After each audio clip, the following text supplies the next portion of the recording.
ഇതെൻ്റെ കലാലയമാണ്. ഞാൻ ഓടിക്കളിച്ച മുറ്റമാണ്.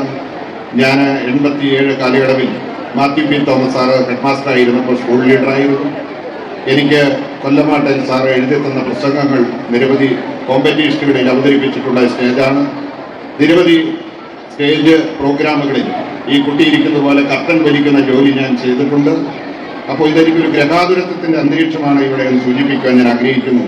ഇവിടെ കടന്നു വരുമ്പോൾ നിങ്ങൾക്കായി ഒരു ജനപ്രതിനിധി എന്നുള്ള നിലയിൽ എന്തെങ്കിലും നിങ്ങൾക്ക് ഒന്ന് നൽകണം എന്നൊരാഗ്രഹം എൻ്റെ മനസ്സിൽ ഉടലെടുത്തു.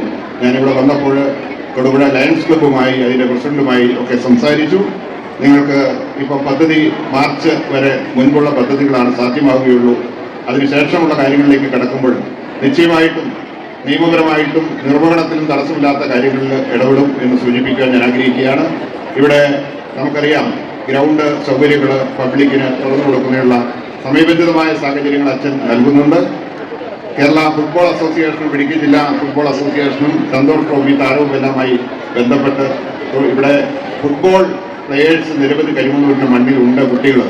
അപ്പോൾ അതിനുള്ള ഒരു പരിശീലനത്തിനുള്ള ഇടം ഇവിടുത്തെ ഗ്രൗണ്ടിൽ കൊടുക്കുകയാണെങ്കിൽ കേരള ഫുട്ബോൾ അസോസിയേഷൻ്റെ നേതൃത്വത്തിൽ അതിനുള്ള ഒരു സാഹചര്യം സൃഷ്ടിക്കും എന്ന് അതിനൊരു കൺസെൻറ്റ് ചോദിക്കണമെന്ന് എന്നോട് അവർ പറഞ്ഞു വിട്ടിട്ടുണ്ട്. ഈ പൊതുവേദിയിൽ വെച്ച് തന്നെ ബഹുമാനായ മാനേജരോട് അതിനുള്ള ഒരു അനുവാദം ചോദിക്കുന്നു. ഒപ്പം ഇവിടെ നാപ്കിൻ ഇൻസർനേറ്റർ എന്ന് പറയുന്ന ഉപകരണം അത് നൽകുന്നതിന് ലയൺസ് ക്ലബ്ബുമായി ബന്ധപ്പെട്ട് തയ്യാറാണ്. നിങ്ങളുടെ ഈ സ്ഥാപനത്തിന് വരുന്ന ദിവസങ്ങളിൽ ആ ഒരു ഉപകരണം നൽകുവാൻ തയ്യാറാണ് എന്ന് മറ്റൊരു ഏജൻസിയുമായി ബന്ധപ്പെട്ടാണെങ്കിലും അങ്ങനെ ഒരു സാധനം നൽകുവാൻ തയ്യാറാണ് എന്ന് സൂചിപ്പിക്കുകയും ചെയ്യുന്നു. ഈ കലാലയം അതിൻ്റെ അത്യുന്നതമായിട്ടുള്ള എല്ലാ ശേഷിയിലേക്കും വളരട്ടെ എന്ന് വളരെ ആത്മാർത്ഥതയോട് കൂടിയിട്ട് പ്രാർത്ഥിച്ചുകൊണ്ട് സമയം വൈകിയിരിക്കുന്നു. നിർത്തുന്നു. നന്ദി, നമസ്കാരം. ജയിക്കും.